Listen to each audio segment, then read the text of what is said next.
পৃথিবীতে যদি আমার কোনো কিছু সম্পত্তি থাকে, তবে সে আমার স্বামী। সেই স্বামী কি কুন্দনন্দিনী আমার হৃদয় হইতে কাড়িয়া লইতেছে? তুমি পাগল হইয়াছ নাকি? নচেৎ তুমি স্বামীর হৃদয় প্রতি অবিশ্বাসিনী হইবে কেন? স্বামীর প্রতি বিশ্বাস হারাইও না। আর যদি নিতান্তই সে বিশ্বাস না রাখিতে পারো, তবে দেখি চলে ডুবিয়া মরো কি? স্বামীর প্রতি যাহার বিশ্বাস রহিল না, তাহার মরাই মঙ্গল। ফিরে এলাম বঙ্কিমচন্দ্র চট্টোপাধ্যায়ের কালোজয়ী উপন্যাস বিষবৃক্ষর পঞ্চম পর্ব নিয়ে। আজকের পর্বটি শুরু করার আগে আগের পর্বটি একটু ছোট্ট করে বলে দিই। আগের পর্বে দেখা যায় নগেন্দ্রনাথের পুরাতন অন্তঃপুরে স্ত্রীলোকেরা বসিয়াছিলেন। এমন সময় হরিদাসী বৈষ্ণবী নামে এক বৈষ্ণবী সেখানে আসেন। তখন তিনি কুন্দর কথাই কীর্তন গীত করেন এবং পরে এক সময় কুন্দর কাছে গিয়ে বৈষ্ণবী বলেন কুন্দর শাশুড়ির খোঁজ তিনি জানেন এবং কুন্দকে তার শাশুড়ি দেখতে চেয়েছেন, যার কারণে বৈষ্ণবী কুন্দকে সেখানে যাওয়ার জন্য প্রচুর অনুরোধ করেন। কিন্তু কুন্দ গিন্নির অর্থাৎ সূর্যমুখীর বিনা অনুমতিতে সেখানে যেতে রাজি হয় না। অগত্যা বৈষ্ণবী তখন বিদায় নেয়। আর এর পরের কাহিনী আজকের এই পর্বে আপনি শুনতে চলেছেন। চলুন তাহলে শুরু করা যাক। তার আগে আমি সায়ন্তিকা, শুরু হচ্ছে বিষবৃক্ষ। হরিদাসী বৈষ্ণবী দত্তদিকের অর্থাৎ নগেন্দ্রনাথের গৃহ হইতে বিদায় হইয়া দেবীপুরের দিকে গেল। দেবীপুরে বিচিত্র লৌহ রেলিং পরিবেষ্টিত এক পুষ্পোদ্যান আছে। তাহার মধ্যে নানাবিধ ফল পুষ্পের বৃক্ষ, তাহার মধ্যে পুষ্করিণী, তাহার উপরে বৈঠকখানা। হরিদাসী সেই পুষ্পোদ্যানে প্রবেশ করিল এবং বৈঠকখানায় প্রবেশ করিয়া এক নিভৃত কক্ষে গিয়া বেশ পরিত্যাগে প্রবৃত্ত হইল। হঠাৎই সেই নিবিড় কেশোচ্ছাদন মস্তকচ্যুত হইয়া পড়িল। কেনই বা হইবে না, সে তো পরচুলা মাত্র। বক্ষ হইতে স্তনযুগল খুশিল, তাহা বস্ত্র নির্মিত। বৈষ্ণবী পিত্তলের বালা ও জলতরঙ্গ চুরি খুলিয়া ফেলিল, রসকুলি ধুইল। তখন উপযুক্ত বৈষ্ণবীর স্ত্রী বেশ খুঁজিয়া এক অপূর্ব সুন্দর যুবা পুরুষ দাঁড়াইল। যুবার বয়স 25 বছর, কিন্তু ভাগ্যক্রমে মুখমণ্ডলে রমাবলীর চিহ্ন মাত্র ছিল না। মুখ এবং গঠন কিশোর বয়সের নেই, কান্তি পরম সুন্দর। এই যুবা পুরুষ দেবেন্দ্রবাবু। পূর্বেই তাহার কিছু পরিচয় দেওয়া হইয়াছিল।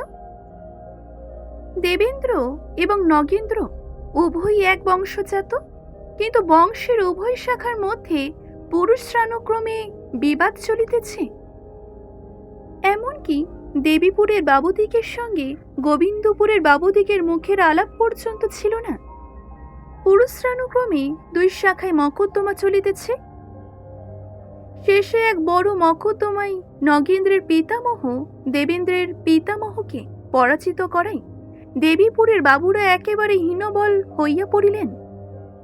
ডিক্রিচারিতে তাহাদের সর্বস্ব গেল। গোবিন্দপুরের বাবুরা তাহাদের তালুক সকল কিনিয়া লইলেন। সেই অবধি এই অবস্থা। উভয় বংশে আর কখনো মিল হইল না। কিন্তু দেবেন্দ্রনাথের পিতা ধনগৌরব ফিরিয়া পাইবার জন্য আরো একখানা উপায় বাহির করিলেন। গণেশবাবু নামে আরো একজন জমিদার হরিপুর জেলায় বাস করিতেন। তাহার একমাত্র অপত্য হৈমবতী। দেবেন্দ্রের সঙ্গে হৈমবতীর বিবাহ দিলেন। এই হৈমবতীর অনেক গুণ। সে কুরূপা, মুখরা, অপ্রিয়বাদিনী, আত্মপরায়ণা। যখন দেবেন্দ্রের সঙ্গে তাহার বিবাহ হইল, তখনও পর্যন্ত দেবেন্দ্রের চরিত্র নিষ্কলঙ্ক। লেখাপড়ায় তাহার বিশেষ যত্ন ছিল এবং প্রকৃতিও সুধীর ও সত্যনিষ্ঠ ছিল। কিন্তু সেই পরিণয়ই তাহার কাল হইল। যখন দেবেন্দ্র উপযুক্ত বয়সপ্রাপ্ত হইলেন, তখন দেখিলেন যে তাহার স্ত্রীর গুণে গৃহে তাহার কোনো সুখেরই আশা নাই। বয়ঃপ্রাপ্তর কারণে দম্পতির প্রণয়ে আকাঙ্ক্ষা বাড়িল, কিন্তু অপ্রিয়বাদিনী হৈমবতীকে দেখিবা মাত্র সে আকাঙ্ক্ষা দূর হইত। সুখ তো দূরে থাকুক, দেবেন্দ্র দেখিলেন যে হৈমবতীর বিষের জ্বালায় গৃহে তিষ্ঠানাও ভার। একদিন হৈমবতী দেবেন্দ্রকে এক কটু বাক্য কহিল। দেবেন্দ্র অনেক সহিয়াছিলেন, আর সহিলেন না। হৈমবতীর কেশ ধরিয়া তাহাকে পদাঘাত করিলেন এবং সেই দিন হইতে গৃহ ত্যাগ করিলেন এবং পুষ্পোদ্যানের মধ্যে তাহার বাসোপযোগী গৃহ প্রস্তুতের অনুমতি দিয়া কলকাতায় গেলেন। ইতিপূর্বেই দেবেন্দ্রের পিতার পরলোক গমন হইয়াছিল, সুতরাং দেবেন্দ্র এক্ষণে স্বাধীন। পরিশেষে তাহার আর আবশ্যকতা রহিল না, পাপেই চিত্তের প্রসাদ জন্মিতে লাগিল। কিছুকাল পরেই বাবুগিরিতে বিলক্ষণ সুশিক্ষিত হইয়া দেবেন্দ্র দেশে ফিরিয়া আসিলেন এবং তথায় নতুন উপবন গৃহে আপন নিবাস সংস্থাপন করিয়া বাবুগিরিতে প্রবৃত্ত হইলেন। কলিকাতা হইতে দেবেন্দ্র অনেক প্রকার ঢং শিখিয়া আসিয়াছিলেন। তিনি দেবীপুরে প্রত্যাগমন করিয়া রিফর্মার বলিয়া আত্মপরিচয় দিলেন। প্রথমেই এক ব্রাহ্ম সমাজ স্থাপিত করিলেন। সেখানে তারাচরণ প্রভৃতি অনেক ব্রহ্ম জুটিল। কাজেই বক্তৃতার আর সীমা রহিল না। বিধবা বিবাহের জন্য বড় একটা উৎসাহ ছিল তার। বলা বাহুল্য, মেয়েদের জন্য অনেক কিছু করার তাহার প্রবৃত্তি জন্মাইয়াছিল। দেবেন্দ্র গোবিন্দপুর হইতে প্রত্যাগমনের পর বৈষ্ণবী বেশ ত্যাগ করিয়া নিজ মূর্ত ধারণ করিয়া পাশের কামরায় আসিয়া বসিলেন। একজন ভৃত্য শ্রমহারী তামক প্রস্তুত করিয়া আনিয়া দিয়া তাহার সম্মুখে দিল। দেবেন্দ্র কিছুকাল সেই তামুক দেবীর সেবা করিলেন। যে এই মহাদেবীর প্রসাদ সুখ ভোগ না করিয়াছে সে মনুষ্যই নহে। কখনো আবার সে দেবীর কাছে কাতর স্বরে বলে, হে বিশ্ববিমোহিনী, তোমাতে যেন আমার ভক্তি অচলা থাকে। তোমার প্রভৃতি দেবকন্যারা সর্বদাই যেন আমার নয়ন পথে বিরাজ করে, যেন দৃষ্টি মাত্রই আমি মোক্ষ লাভ করিতে পারি। মূর্খেরা তোমার মহিমা কি বা জানিবে। ভোগাসক্ত দেবেন্দ্র যথেষ্ট এই মহাদেবীর প্রসাদ ভোগ করিলেন, কিন্তু তাহাতে তার পরিতৃপ্তি জন্মিল না। পরে অন্য মহাশক্তির অর্চনার উদ্বেগ হইল। তখন ভৃত্যের হস্তে বোতল বাহিনীর আবির্ভাব হইল এবং পাকশালা হইতে এক পুরোহিত হট ওয়াটার প্লেট নামক দিব্য পুষ্পপাত্রে রোস্ট মটন এবং কাটলেট নামক সুগন্ধ কুসুম রাশি রাখিয়া গেল। তখন দেবেন্দ্র দত্ত যথাশাস্ত্র ভক্তিভাবে দেবীর পূজা করিতে বসিলেন। পরে তানপুরা, তবলা, সেতার প্রভৃতি সমেত গায়ক বাদক দল আসিল। তাহারা পূজায় প্রয়োজনীয় সঙ্গীত সমর্পণ করিয়া গেল। সর্বশেষে দেবেন্দ্রের সমবয়স্ক সুশীতল কান্তি এক যুবা পুরুষ আসিয়া বসিলেন। ইনি দেবেন্দ্রের মাতুল পুত্র সুরেন্দ্র, গুণে সর্বাংশে দেবেন্দ্রের বিপরীত। ইহার স্বভাব গুণে দেবেন্দ্র তাহাকে ভালোবাসিতেন। কাজেই দেবেন্দ্র ইহার ভিন্ন সংসারে আর কাহারও কথা শুনিতেন না। সুরেন্দ্র প্রত্যেক রাত্রে একবার করিয়া দেবেন্দ্রের সংবাদ লইতে আসিতেন, কিন্তু মদ্যাতের ভয়ে অধিকক্ষণ বসিতেন না। সকলে উঠিয়া গেল। সুরেন্দ্র তখন দেবেন্দ্রকে জিজ্ঞাসা করিলেন, তা আজকে তোমার শরীর কিরূপ আছে? দেবেন্দ্র বলিল, শরীরং ব্যাধি মন্দিরং। সুরেন্দ্র বলিল, তা আজই জ্বর জানিতে পারিয়াছিলে? কই না তো। তা যকৃতের ব্যথাটা তোমার কেমন আছে? পূর্ববৎ আছে বই কি, তবে এখন এসব স্থগিত রাখিলে ভালো হয় না। দেবেন্দ্র বলিল, কি মদ খাওয়া? কতদিন বলিবে? ও আমার সাথের সাথী। সুরেন্দ্র বলিল, সাথের সাথী কেন? সঙ্গে আসে নাই, সঙ্গেও যাইবে না। অনেকে ত্যাগ করিয়াছে, তুমিও ত্যাগ করিবে না কেন? আমি কি সুখের জন্য ত্যাগ করিব? যাহারা ত্যাগ করে তাহাদের অন্য সুখ আছে, সেই ভরসায় ত্যাগ করে। আমার আর কোনো সুখই নাই। সুরেন্দ্র বলিল, তবুও বাঁচিবার আশায় প্রাণের আকাঙ্ক্ষায় ত্যাগ করো। দেবেন্দ্র বলিল, তা যাহারা বাঁচিয়া সুখ পাইবে তাহারা বাঁচিবার আশায় মত ছাড়ুক না, আমার বাঁচিয়া কি লাভ? সুরেন্দ্র এবং দেবেন্দ্র উভয় চক্ষে জল আসিল। বন্ধু স্নেহে পরিপূর্ণ হইয়া সুরেন্দ্র কহিল, তবে না হয় আমাদের অনুরোধেই ত্যাগ করো। দেবেন্দ্র বলিল, আমাকে যে সৎ পথে যাইতে অনুরোধ করে তুমি ভিন্ন এমন কেহ নাই।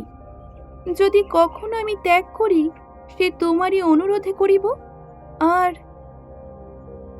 সুরেন্দ্র তখন কহিল, আর বলো কি? আর যদি কখনো আমার স্ত্রীর মৃত্যুর সংবাদ কর্ণে শুনি, তবে মত ছাড়িব, নচেত এখন মরি বাঁচি সমান কথা। সুরেন্দ্র সজল নয়নে মনোমধ্যে হৈমবতীকে শত শত গালাগালি দিতে দিতে গৃহে প্রত্যাগমন করিলেন। সূর্যমুখী তাহার ননদিনী কমলমণিকে একটি চিঠি লিখিতেছেন। চিঠিটি এই বলিয়া আরম্ভ করিতেছেন, প্রাণাধিকা শ্রীমতী কমলমণি দাসী চির দীর্ঘায়ু নারী। আর তোমাকে আশীর্বাদ পাঠ লিখিতে লজ্জা করি। এখন তুমিও একজন হইয়া উঠিয়াছ এক ঘরের গৃহিণী। তা যাই হোক গে, আমি তোমাকে আমার কনিষ্ঠা ভগিনী ভিন্ন আর কিছুই বলিয়া ভাবিতে পারিতেছি না। তোমাকে মানুষ করিয়াছি, প্রথম ক খ লিখাই, কিন্তু তোমার হাতের অক্ষর দেখিয়া আমার এই হিচিবিচি তোমার কাছে পাঠাইতে লজ্জা করে। তা লজ্জা করিয়া কি করিব?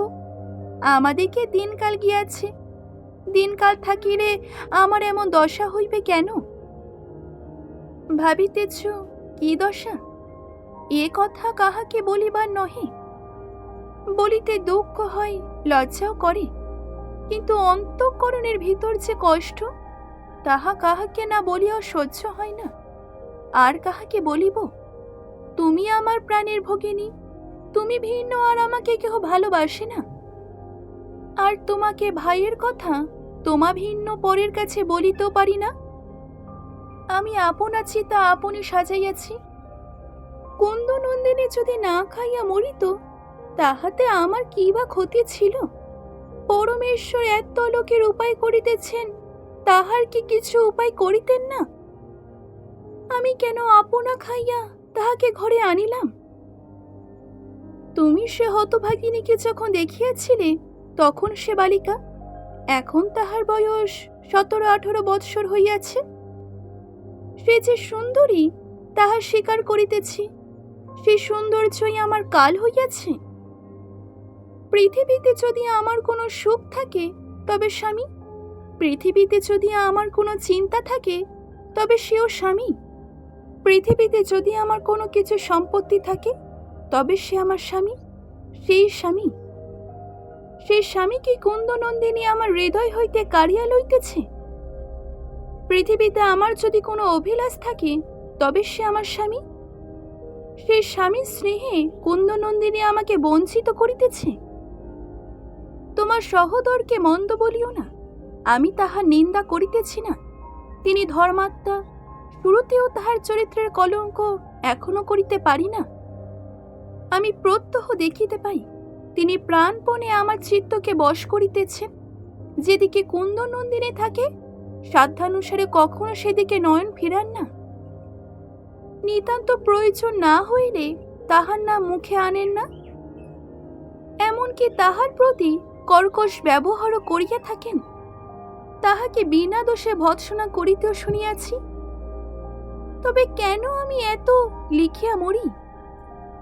পুরুষে এ কথা জিজ্ঞাসা করিলে বুঝি বড় ভার হইত, কিন্তু তুমি মেয়ে মানুষ, এতক্ষণে বুঝিয়াছ। যদি কুন্দনন্দিনী অন্য স্ত্রীলোকের মতো তাহার চোখে সামান্য হইত, তবে তিনি কেন তাহার প্রতি না চাহিবার জন্য ব্যস্ত হইবেন? তাহার নাম মুখে না আনিবার জন্য কেন এত যত্নশীল হইবেন। এই কুন্দনন্দিনীর জন্য তিনি আপনার নিকট আপনি অপরাধী হইয়াছেন, এর জন্য কখনো কখনো তাহার প্রতি অকারণ ভৎসনা করেন। সেই রাগ তাহার উপর নহে, আপনার উপর। সে ভৎসনা তাহাকে নহে, আপনাকে। আমি ইহা বুঝিতে পারি। আমি এতকাল পর্যন্ত অনন্যব্রত হইয়াছি, অন্তরে বাহিরে কেবল তাহাকেই দেখিলাম। তাহার ছায়া দেখিলে তাহার মনের কথা বলিতে পারি। তিনি আমাকে কি রোকাইবেন? তাছাড়া কখনো কখনো অন্য মনে তাহার চক্ষু এইদিকে ওইদিকে চাহে কাহার সন্ধানে, তাহা কি আমি বুঝিতে পারি না? আমার প্রাণাধিক সর্বদা প্রসন্ন বদন, এখন এত অন্যমনস্কা কেন? কথা বলিলে কথা কানে তোলেন না, অন্য মনে উত্তর দেন শুধুমাত্র হুঁ। আমি যদি কখনো কামনো এত অন্যমনস্কা কেন উনি জিজ্ঞাসা করি, তিনি বলেন মকদ্দমার চালাই। আমি জানি মকদ্দমার কথা তাহার মনে স্থান পায় না। যখন মকদ্দমার কথা বলেন তখন হাসিয়া হাসিয়া কথা বলেন। এখন একজন নতুন দাসী রাখিয়াছি, তাহার নাম কুমুদ। বাবু তাহাকে কুমুদ বলিয়া ডাকেন। কখনো কখনো কুমুদ বলিয়া ডাকিতে গিয়া কুন্দ বলিয়া ফেলেন। এ কথা বলিতে পারি না যে তিনি আমাকে অযত্ন বা অনাদর করেন, বরং পূর্বাপেক্ষা অধিক যত্ন অধিক আদরও করেন। ইহার কারণ বুঝিতে পারি। তিনি আপনার মনে আমার নিকট অপরাধী, কিন্তু ইহাও বুঝিতে পারি যে আমি তাহার মনে স্থান পাই নাই। যত্ন এক, ভালোবাসা আর এক, ইহার মধ্যে প্রভেদ কি আমরা স্ত্রীলোক সহজেই বুঝিতে পারি। আরও একটা হাসির কথা, ঈশ্বর বিদ্যাসাগর নামে কলিকাতায় কে না কি বড় পণ্ডিত আছেন, তিনি আবার একখানি বিধবা বিবাহের জহি বাহির করিয়াছেন। যে বিধবা বিবাহের ব্যবস্থা দেয় সে যদি পণ্ডিত, তবে মূর্খ কে? এখন কয়েকদিন দেখিতেছি বৈঠকখানায় ভট্টাচার্য ব্রাহ্মণ আসিলে সেই গ্রন্থ লইয়া বড় তর্ক বিতর্ক হয়। আপনার দুঃখের কথা লইয়া তোমাকে অনেকক্ষণ জ্বালাতন করিয়াছি, তুমি না জানি কি কত বিরক্ত হইবে। কিন্তু কি করি ভাই, তোমাকে মনের দুঃখ না বলিয়া কাহাকে বলিব? আমার কথা এখনো ফুরাই নাই, কিন্তু তোমার মুখ যে আজ ক্ষান্ত হইলাম, এ সকল কথা কাহকেও বলিও না। আমার মাথার দিব্যি, জামাইবাবুকেও এ পত্র দেখাইও না। তুমি কি আমাদেরকে দেখিতে আসিবে না? একবার আসিও না, তোমাকে পাইলে অনেক ক্লেশ নিবারণ হইবে। তোমার ছেলের সংবাদ ও জামাইবাবুর সংবাদ শীঘ্রই লিখিবে। ইতি সূর্যমুখী। পুনশ্চ আর এক কথা, পাপ বিদায় করিয়া দিতে পারিলে বাঁচি, কোথায় বিদায় করি তুমি নিতে পারো না ভয় করো? কমলমণি এর উত্তরে বলিলেন, তুমি পাগল হইয়াছ নাকি? নচেত তুমি স্বামীর হৃদয় প্রতি অবিশ্বাসিনী হইবে কেন? স্বামীর প্রতি বিশ্বাস হারাইও না। আর যদি নিতান্তই সে বিশ্বাস না রাখিতে পারো, তবে দেখি চলে ডুবিয়া মরকে। আমি কমলমণি তর্ক সিদ্ধান্ত ব্যবস্থা দিতেছি, তুমি দড়ি কলসি লইয়া জলে ডুবিয়া মরিতে পারো। স্বামীর প্রতি যাহার বিশ্বাস রহিল না, তাহার মরাই মঙ্গল। এখানে শেষ করছি আজকের এই পর্বটি। আজকের এই পর্বটি যদি ভালো লেগে থাকে অবশ্যই একটি লাইক করবেন, শেয়ার করবেন এবং কেমন লাগলো জানাতে ভুলবেন না। ধন্যবাদ।